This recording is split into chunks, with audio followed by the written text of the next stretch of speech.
নমস্কার, এমইউ কিচেনে সবাইকে স্বাগতম। আজ আপনাদের বানিয়ে দেখাবো পটল চিংড়ি। দেখুন, আমি চিংড়িটা প্রথমে ধুয়ে বেছে ভালো মতো নিয়েছি। এরপরে সর্ষের তেল দিয়ে দিলাম ধারার, তারপর নুন হলুদ দিয়ে ভালো করে চিংড়িটাকে মেখে নিয়েছি। ঠিক আছে, দেখুন এবার আমি কড়াইতে পরিমাণ মতো সর্ষের তেল দিয়ে দিয়েছি গরম হওয়ার জন্য। তেল গরম হয়ে গেছে আর চিংড়িটা দিয়ে ভালো করে ভেজে নিচ্ছি। দেখুন, চিংড়িটা একটু গোল্ডেন গোল্ডেন করে ভালো করে ভেজে নেবে। যদি আপনারা কেউ একটু ক্রিস্পি খেতে চান তাহলে সেভাবে ভাজবেন। ঠিক আছে, দেখুন আমার চিংড়িটা কত সুন্দর করে ভেজে নিয়েছি আমি।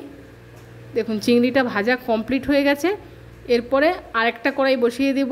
দেখুন তার আগে দেখে দিচ্ছি পটল আর আলুটা কত সুন্দর করে কেটে নিয়েছি। চলুন, কড়াইটা বসিয়ে দিয়েছি। পরিমাণ মতো সর্ষের তেল দিয়ে দিলাম। তেল গরম হয়ে এলে তার মধ্যে ফোড়নে দিয়ে দিয়েছি তেজপাতা, গোটা এলাচ আর গোটা জিরে। দেখুন ভালো করে নেড়ে এরপর আলুগুলো দিয়ে দিয়েছি, পটলগুলোও দিয়ে দিলাম। এবার সব কিছু ভালো করে নেড়ে নেব। এরপর পরিমাণ মতো নুন দিয়ে দিলাম। নুন দিয়ে ভালো করে নাড়াচাড়া করে নিলাম। নাড়াচাড়া করা হয়ে গেছে। এবার একটু ভালো করে আরেকবার নেড়ে নিচ্ছি যাতে নুনটা ভালো মতো মিশে। দেখুন আপনাদের দেখাচ্ছি ভালো করে। ভিডিও ভালো লাগলে লাইক, কমেন্ট, শেয়ার, সাবস্ক্রাইব করতে ভুলবেন না। দেখুন এবার ঢেকে দিয়েছি 10 মিনিটের জন্য। ভালো করে ঢেকে নিয়েছি। এবার ঢাকনাটা খুলে ভালো করে নেড়ে নিচ্ছি। দেখুন আমার সব কিছু ভাজা কমপ্লিট। এর মধ্যে জিরের গুঁড়ো, ধনের গুঁড়ো, হলুদ গুঁড়ো, লঙ্কার গুঁড়ো, নুন পরিমাণ মতো দিয়ে ভালো করে নেড়ে নিচ্ছি। মশলাটা ভালো করে কষিয়ে নেব। আর একটু জল দিয়ে দিব পরিমাণ মতো, অল্প জল দিয়ে ভালো করে আরেকবার ভালো করে কষিয়ে নিচ্ছি মশলাটা। কষানোর পর এরপর জল দিয়ে দিব। আপনারা যে যেমন ঝোল খেতে পছন্দ করেন সেরকম দেবেন।